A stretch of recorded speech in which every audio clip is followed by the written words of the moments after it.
This is the first draft of the first part of the first webinar. I'll be tweaking it and adjusting it and changing some of the graphics. But before I go to all that trouble, I want to make sure it works first. The goals of the webinar, as I understand it, are to reduce your company's hydraulic related downtime, keep your hydraulic components running longer, and to learn to troubleshoot better and faster. We'll do that by helping you understand how hydraulics work, understand how hydraulic components operate together in a system, and learn how to read hydraulic schematics. I guess the first thing we need to address is, what is hydraulics? And I don't know about you, but when I was growing up, I had these push pops. And you know how the push pops work. You push on the little stick on the bottom and the ice cream came out the top. That's pretty neat, you know. Now if you take that and you turn it over and now we're going to push on the ice cream, well, when you push on the ice cream, what's going to happen to that stick? It's going to move up.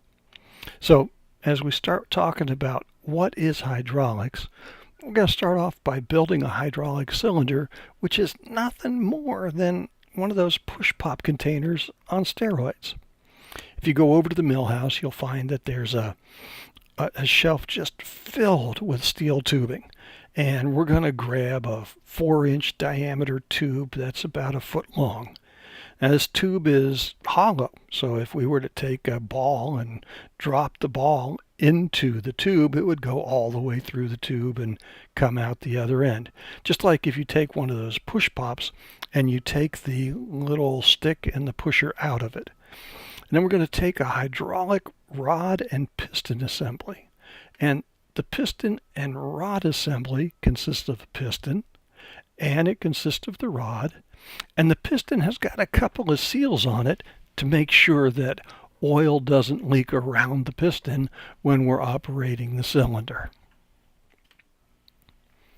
We're going to push the piston and rod assembly into the cylinder tube, and lo and behold, we've got something that's just like a push pop. There's a piston inside, there's a rod sticking out, and it moves up and down. Now, you remember how messy those push pops got when it got really hot out? Well, that's nothing like you'd get if we tried to put oil into the cylinder right now. So what we're going to do is we're going to confine the ends of the cylinder with end caps. We're going to start off with the blind end, and the blind end has got a cap on it that has got a port that goes into the cap. And that port goes partway through the cap and then it comes out. So any fluid that goes into the cap will go inside the cylinder. There's also a little ring around it that the cylinder's body sits in so that we don't get any leakage around the outside edge of the cylinder. A complete cylinder, once we put it all together, is going to have a blind end cap, which has got an inlet or an outlet port. We're going to have the cylinder body, and we're going to have the rod end cap. And of course, we're going to have a rod bearing assembly to provide some support to the rod and the cylinder rod. In order to get fluid in and out, we're going to put a fitting in each port and attach some piping. And that's pretty much the complete cylinder. When we put fluid in the blind end, the fluid goes into the blind end of the cylinder, pushes against the bottom of that piston, and pushes the piston up. As the piston gets pushed up, fluid from the rod end goes back into the system and the cylinder extends. When the cylinder has extended completely, there's no more fluid going through there because it just comes up to the piston and it stops. If we switch things around a little bit and put fluid in the rod end, then the fluid can go into the rod end and it's going to push on the piston. When the piston is pushed down, the fluid in the blind end is going to go out the blind end of the cylinder and the cylinder is going to retract. When the cylinder is fully retracted, then no more oil can go through. And that brings us now to the question of what is hydraulics? Well, let's say we have a 20 horsepower electric motor, and for some neat reason, we need to lift an elephant up in the air. We get this 20 horsepower motor over there, and we put a hydraulic cylinder underneath the elephant, and the question is, how can we use the power from the electric motor to lift the elephant? Since this is a basics hydraulics seminar, I suspect you can fill in the blanks. The answer to the question, what is hydraulics? Hydraulics is a way to transmit power by pushing on a confined fluid. In this case, we're going to push fluid into the blind end of the cylinder, and it's going to raise the elephant up.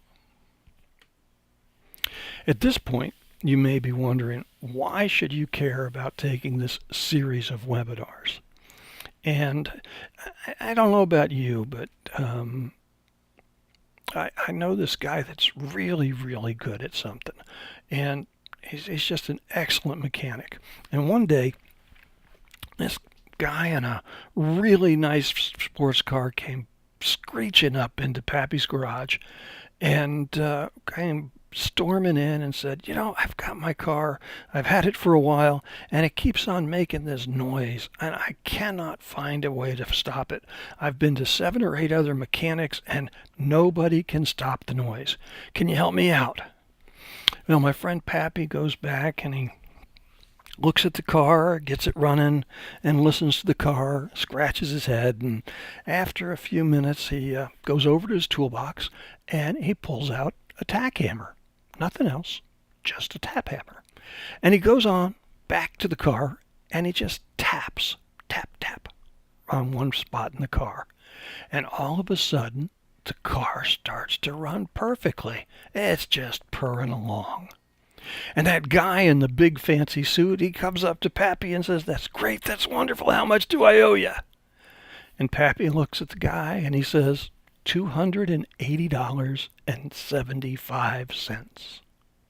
The customer is kind of upset. He starts yelling and screaming, "What do you mean $280? All you did was tap on the stupid engine. That's just not right. I'm going to contact the Better Business Bureau. I'm going to complain. I'm going to go on the internet. I'm going to file all kinds of stuff against you. And you better give me a written receipt so I've got some proof of how much you ripped me off." So Pappy goes back into the office and he grabs a receipt pad and he writes down what you see on the screen. Knowing where to tap, $275. And one of the reasons that you should be very interested in taking this webinar is that people who know how to tap with hydraulics are in great demand. And I have a goal of helping you become one of those people who knows where to tap. And there's not going to be a lot of hard work on this and a lot of memorization. It's just going to be common sense stuff, but it's stuff that you'll need to learn. And I have this theory, you know how it goes. Give a man a fish, and you. And teach a man to fish, and you feed him for a lifetime.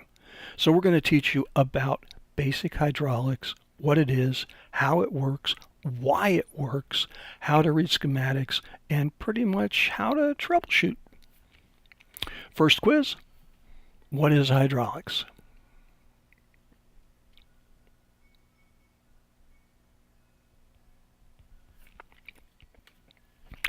And that's all I've got for now. It's been a test, and this is the end of the test, so we'll have to see how it works out.